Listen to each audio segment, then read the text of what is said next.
For this video I am at Holy Trinity Church in Southwick. For anybody not in the Sunderland area, Southwick was a former village, now part of the city of Sunderland on the north bank of the River Wear. It's quite a big graveyard, and I was just read the plaque on the wall for the church. The cornerstone was laid in 1842. Now the graveyard goes behind the church to the side and all the way down here. There's only a few headstones standing. Now I know, because I've read that when some of the roads were built around the outskirts of this, a lot of the headstones were taken down and that portion of the graveyard was lost. But even so, I think there has been lots of headstones taken down from within the graveyard, but it's quite a big graveyard, and I believe it was in use until the municipal cemeteries were opened. But you've probably driven past this wall near the Southwick police station many times and not realised what was on the other side of it, because there are loads of headstones. So just there's the police station over there. Just going to have a look at some of the headstones. They actually look in quite good condition. Probably a bit sheltered on the wall, with the wall on that side. So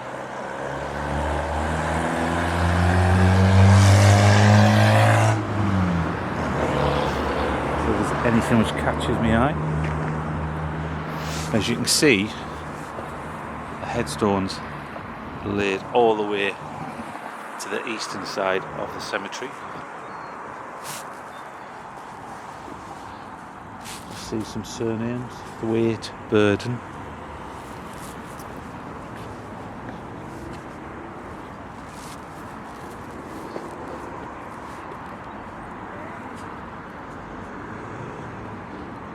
This is somebody from the Archer family, and this monument was erected in memory by his fellow workmen as a testimony of his advocacy of rights and his sterling something. So that was something that used to happen. Workers may club together and pay for a headstone for somebody to work with.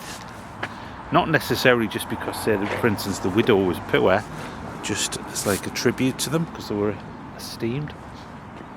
Now, this one is in excellent condition, probably because it's a huge slate headstone, and these always last. Look at that. Erected in memory of Thomas Wilkinson, son of William and Mary Wilkinson of Bishop Wearmouth, who died May the 25th, 1852, in the 49th year of his age. So, as you can see there, it's a huge stone, and with the slate has kept it well. Very legible. We've got there Sharp, Nicholas Walker of Southwick.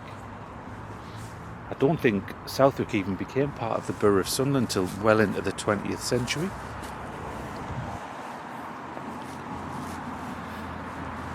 Thirlbeck.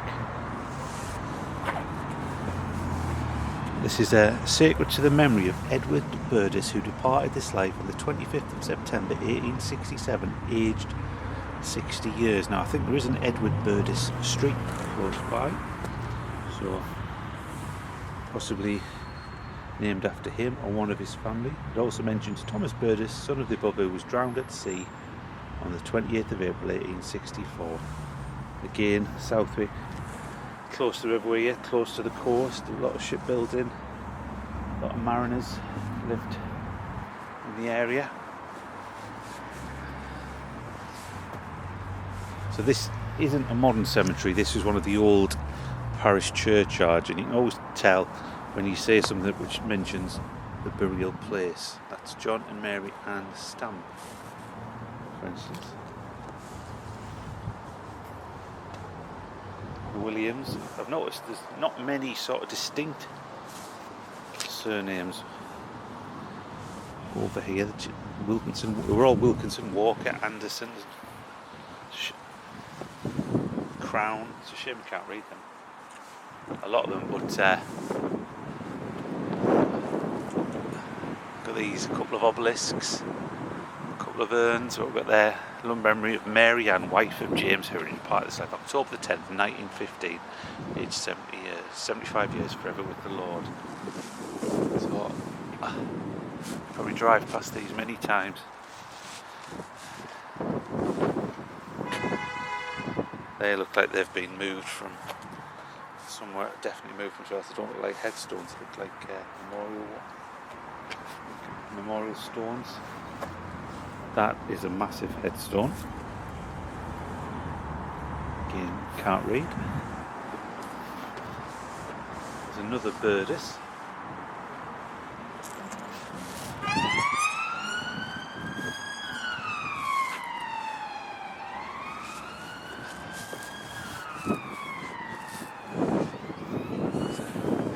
This is the family burial place of Thomas and Hannah. Shield, maybe Shield also. So in the old churchyard you might get the several members of family buried in the same grave.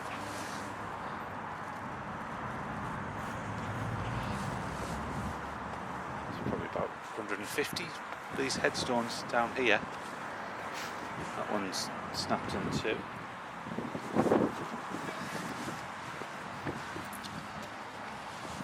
See, now we've got three layers of them. Oh, here's one. Mary Bell, native of looks like Holtwhistle, who died on the 30th of May 1853 and is buried here, aged 27 years. This stone is placed by William Fraser. That looks like a farmer to whom she was a faithful servant for nearly 6 years. So a nice touch by William Fraser. So young, so she's 27. She was to come here when she was late teens, 20s. Got a job working as a servant, which is a lot of people did. Now this is absolutely huge. Edward Atwood of Bishop Wearmouth. As I said, across the river is Bishop Wearmouth and the centre of Sunderland.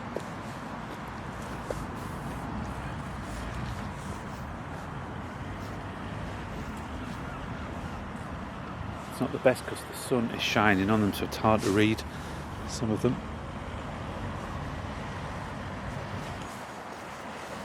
I've got an epitaph here.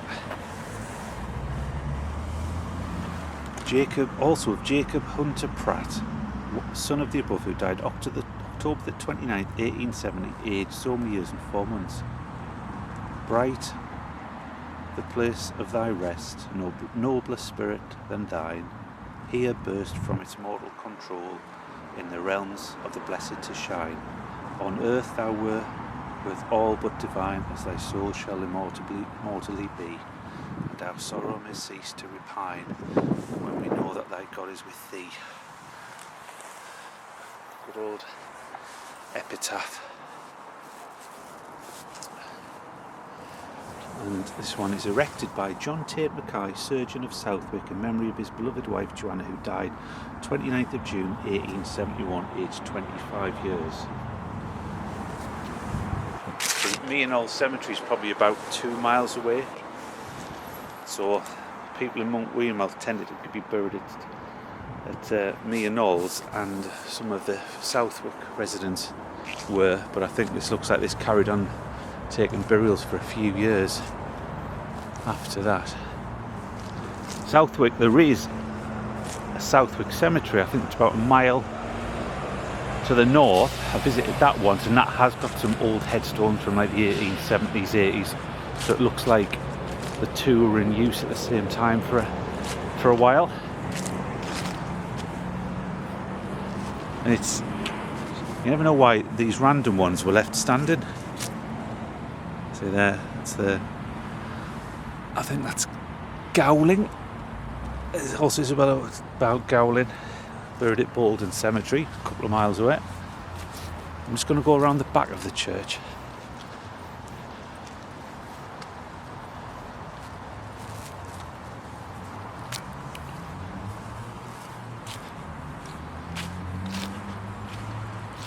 Turnbull.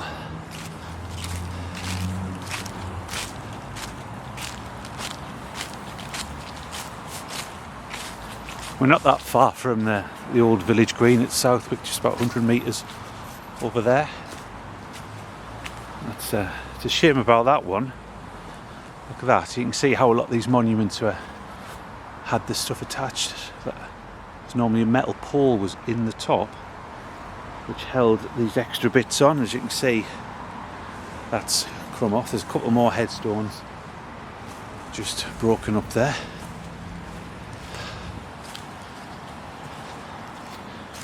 That one is completely weathered. That's for the burial place of Thomas and Elizabeth Stonehouse. Hopefully I can read some of these.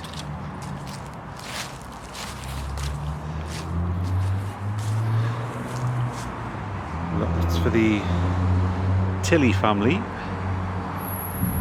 1861 died 1881. Also mentions one of the families in Southwick Cemetery. I think that's 1880s. So at some point this was just stopped. Eldest son of the late Robert Thompson, Westhouse, Fulwell. Robert Thompson out. I don't know much about shipbuilding. I know some of the surnames of the ship owners and shipbuilders, but I think that is the Robert Thompson. People will know a lot more about the shipyard than me.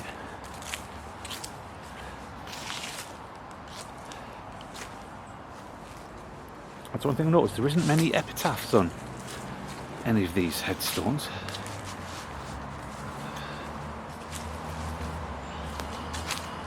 Margaret Young. So as you can see, this probably, it is quite a big graveyard. There would have been hundreds of headstones stood up here. And there's another shipbuilding name of William Pickersgill, shipbuilder of Southwick, who died September 10th, 1880, aged 57 years. Again, I think, did they merge with Austin Pickersgill? Sounds familiar.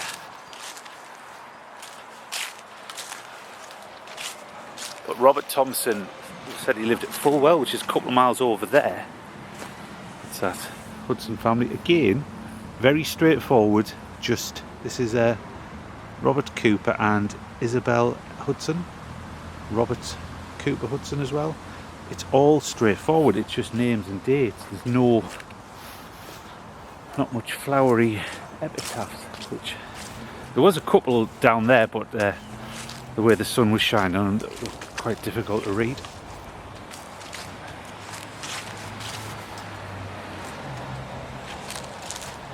And here we have one surrounded by some sort of metal fence. As you can see there, a lot of these metal fences were taken down for the war effort. Unfortunately, I can't read that. Yeah, I've just had a good look around. Some good headstones. I'm just doing a video now, actually. The other side is on. Yeah. We can't go down under it anymore, sadly. Oh, do you not?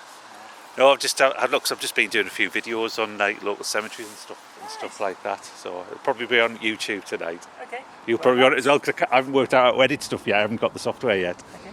So. What's the YouTube? It's Emerson Explores. Okay. I'll show it on the church page if you want. Oh, brilliant!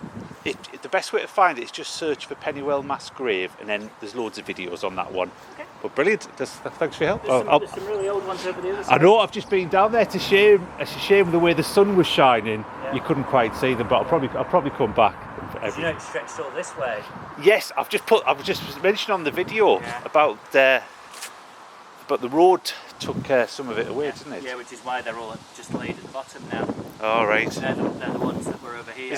So where was the actual rest of the burial ground? So straight across over the road. Right. And then this space here. straight in front of you, Yeah. which they basically then made into the school. Oh, so the school's gone. School's gone from here, yeah. Right. They merged the primary schools into the one that's now over there. But yeah, I was just saying in the video, so it's quite a huge graveyard for parish church and everything like that. So brilliant. Anyway, I'm gonna. We don't use it anymore. No, I'm gonna. Thank you very much for the information. Take care. Bye. So a little bit of extra information there. That's where the rest of the graveyard was, but a school was built and this road, so a lot of the space was taken away. So just gonna